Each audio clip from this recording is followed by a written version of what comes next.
le tonnerre vient souvent de Bretagne, et plus précisément du Finistère, les éclairs, eux, viennent toujours de la boulangerie. Sauf en cas d'orage, où il se produit un phénomène singulier. Stéphanie de Monaco, quand elle chantait comme un ouragan, ne nous racontait pas autre chose. Avec ce prodigieux talent artistique qui la caractérisait, elle nous mettait en garde de manière fort subtile contre les faux éclairs de génie et les tempêtes médiatiques de Vertot. Mais revenons à nos millefeuilles, comme disait Bob Marley, entre deux têtes de nègre. Qui dit tempête dit forcément éclair. L'éclair n'est qu'une gigantesque étincelle électrique. Tous les nuages de tempête ou d'orage contiennent de l'électricité, comme la majorité des sous-vêtements des adolescents des années 80, les yeux rivés devant le vidéoslip de Sabrina, la chanteuse transalpine et transgénique.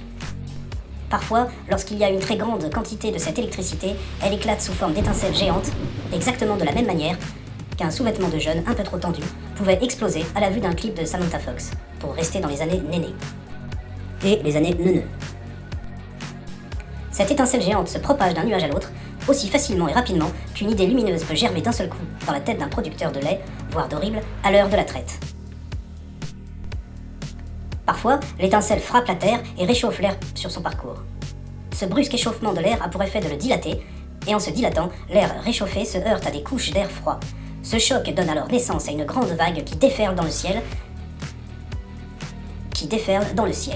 Ceci dit, pour plus de détails en matière de dilatation, vous pouvez vous référer à la biographie de la même Samantha Fox déjà citée plus haut.